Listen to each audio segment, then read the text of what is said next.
curso Salve uma Vida é uma iniciativa da Sociedade Brasileira de Anestesia que tem como objetivo levar à população em geral informações importantes numa linguagem simples, de forma a permitir o diagnóstico e o início da reanimação cardíaca em pacientes vítimas de parada cardíaca. Alguns dados são muito importantes e fundamentam a necessidade do ensino das técnicas de reanimação básica para qualquer pessoa. Por exemplo, 80% dos casos de parada cardíaca ocorrem nas residências e geralmente são testemunhadas por um membro da família. Menos de que 10% das vítimas de parada cardíaca sobrevivem. Isso pode ser explicado porque a grande maioria das testemunhas de uma parada cardíaca não tem nenhuma iniciativa ou conhecimento para a realização da reanimação básica. A reanimação feita por quem presencia uma parada cardíaca pode, no mínimo, dobrar a chance de sobrevivência após esse evento. É muito importante saber que, após uma parada cardíaca, a cada minuto que se passa, ocorre uma redução em torno de 7 a 10% da chance de sobrevida do paciente. Normalmente, a parada cardíaca súbita é causada por um ritmo anormal, denominado fibrilação ventricular. Ela também pode ser causada por outros fatores, como, por exemplo, o ataque cardíaco, chamado infarto, um choque elétrico ou um afogamento. Como se conceitua uma parada cardíaca? A parada cardíaca significa que houve a cessação da atividade mecânica do coração. O paciente não responde a estímulos verbais ou táteis. Na prática, o paciente não se mexe e ele não respira. Quando o paciente apresenta uma respiração anormal, devemos considerar que esse paciente apresenta-se em parada cardíaca.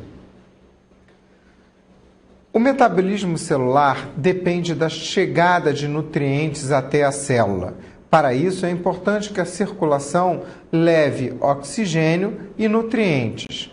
Quando o paciente apresenta uma parada cardíaca, o que acontece é que as células passam a não receber esses nutrientes. Desta forma, os seus estoques de energia passam a ser consumidos. As reservas intracelulares da energia celular são bastante pequenas e elas são esgotadas, de acordo com a tabela, em poucos minutos. Em cerca de 6 minutos, todo o estoque de energia da célula se esgota e essa célula passa a entrar em sofrimento.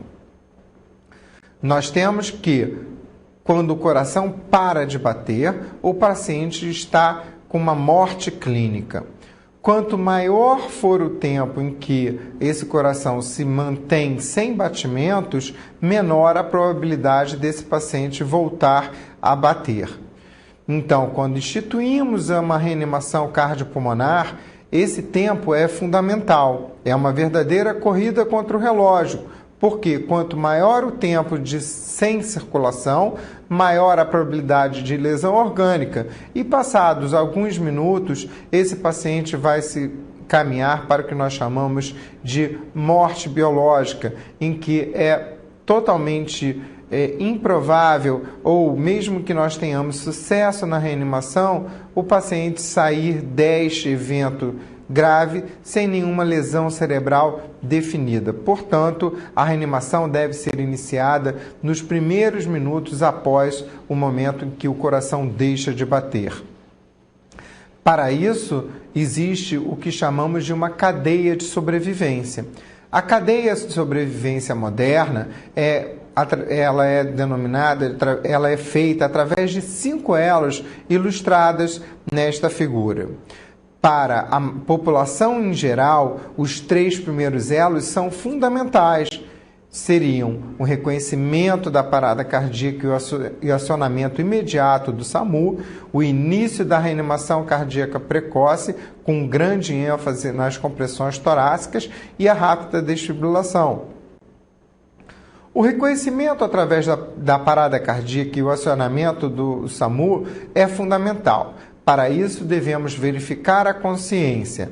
No momento que estimulamos o paciente sacudindo seus ombros ou mexendo no seu corpo e tentando identificar se ele está bem, o paciente não responde.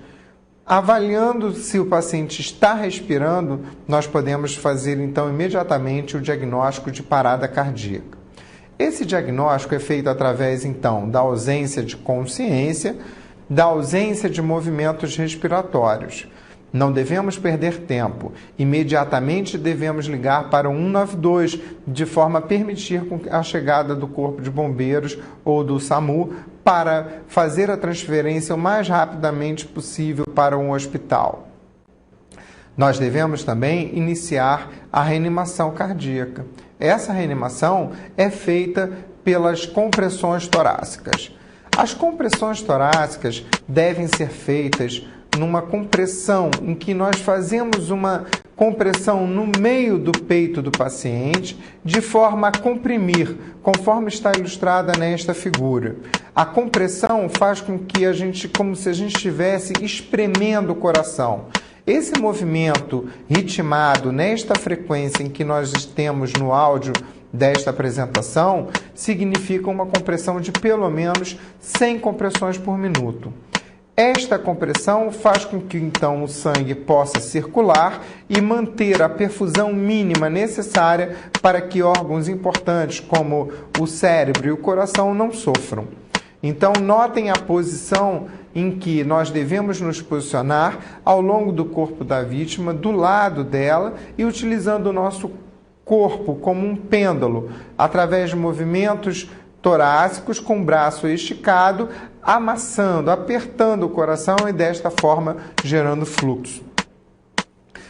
Esta linha então representa onde devemos posicionar a nossa mão, sempre no meio do peito dos pacientes, de forma a fazer uma compressão vigorosa.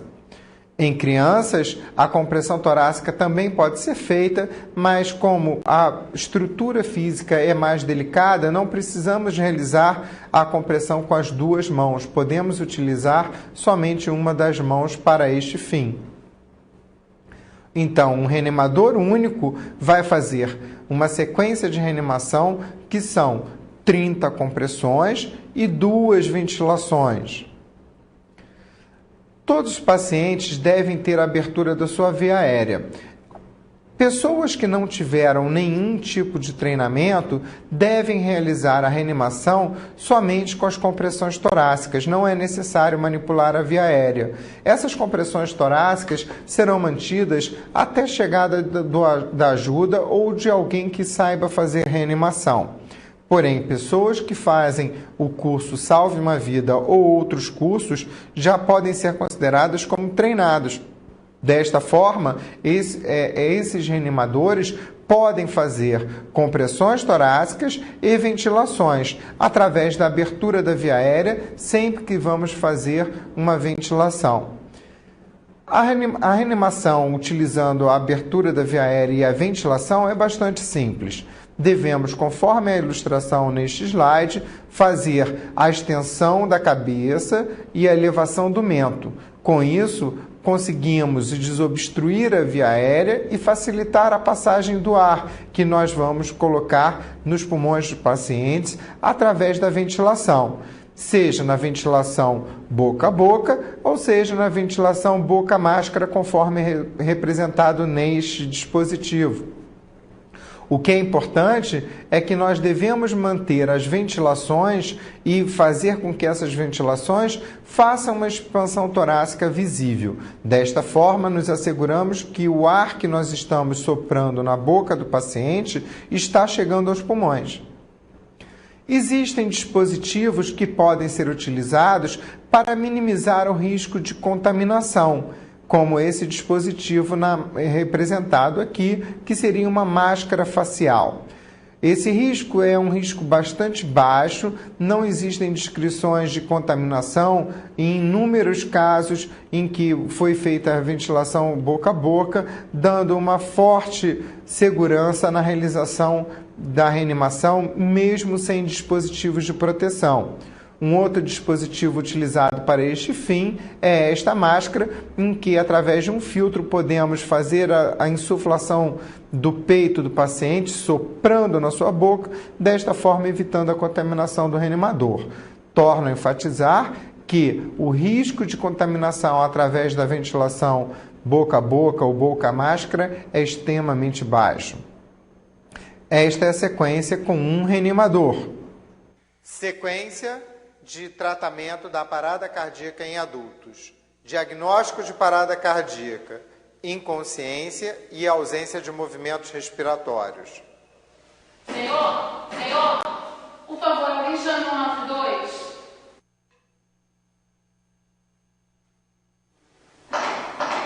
Início da sequência de compressão torácica na relação 30:2 em reanimadores treinados.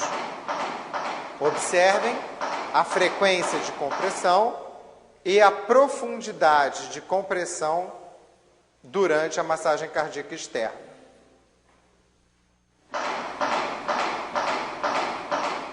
A profundidade de compressão torácica deve ser de pelo menos 5 centímetros em adultos. Cada ventilação deve produzir uma expansão torácica visível.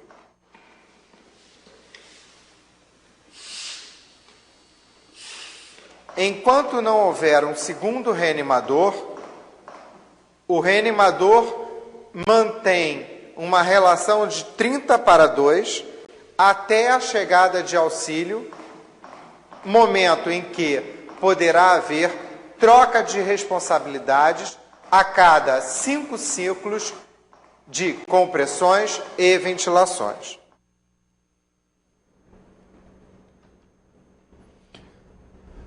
O ciclo de compressão-ventilação, um ciclo significa 30 compressões e 2 ventilações. É importante que sejam trocadas as responsabilidades a cada 2 minutos ou 5 ciclos de reanimação, pois a efetividade das compressões torácicas reduz bastante. Ou seja, nós ficamos cansados e passamos a realizar uma compressão torácica menos bem feita, de uma forma que não consegue fazer uma compressão na profundidade mínima recomendada de 5 centímetros. Portanto, é importante fazer esta troca. Esta é a sequência com 2 reanimadores. Sequência de atendimento na parada cardíaca com 2 reanimadores. Senhor, qual o seu nome, senhor? Chama por ajuda, 192.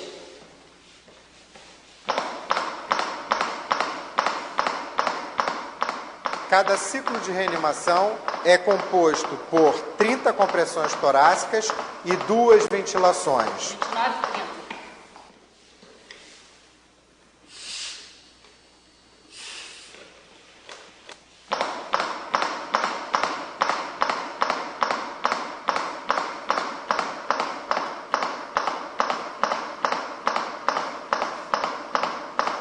29:30.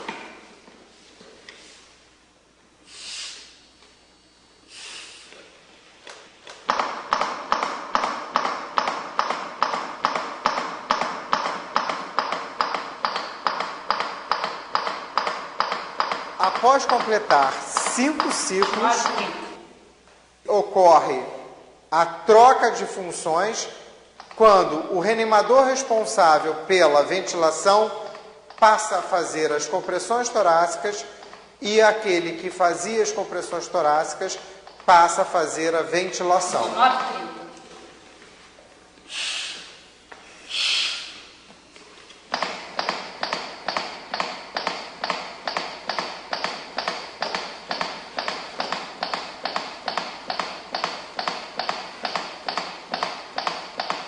29:30.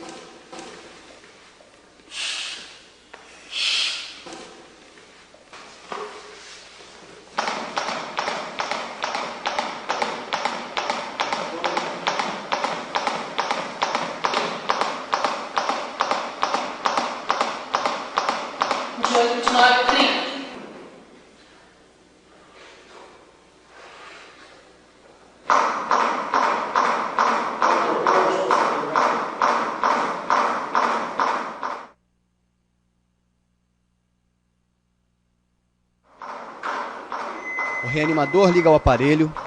O DEA começa a emitir comandos.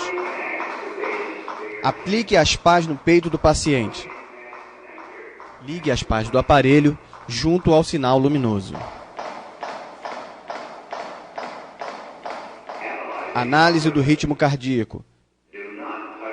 Não toque no paciente. Choque recomendado. Carregando. Afastem-se do paciente. Aperte o botão agora. Choque administrado.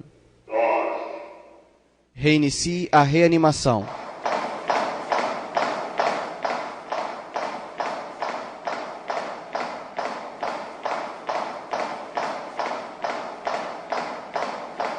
Análise do ritmo cardíaco. Não toque no paciente. Choque recomendado. Carregando. Afastem-se do paciente. Aperte o botão agora. Choque administrado. Reinicie a reanimação. A RCP deve ser mantida por aproximadamente 2 minutos, até que o DEA realize nova avaliação do ritmo cardíaco. A desfibrilação precoce é fundamental para o sucesso da reanimação, porque o ritmo inicial mais frequente que causa uma parada cardíaca é a fibrilação ventricular, e o tratamento para esta condição é a desfibrilação. A sobrevida sem lesão neurológica é maior se a desfibrilação ocorre nos primeiros minutos após o início da parada cardíaca. E a fibrilação ventricular tende a evoluir num curto espaço de tempo para um ritmo que não responde à desfibrilação, que é a sistolia ou atividade elétrica sem pulso.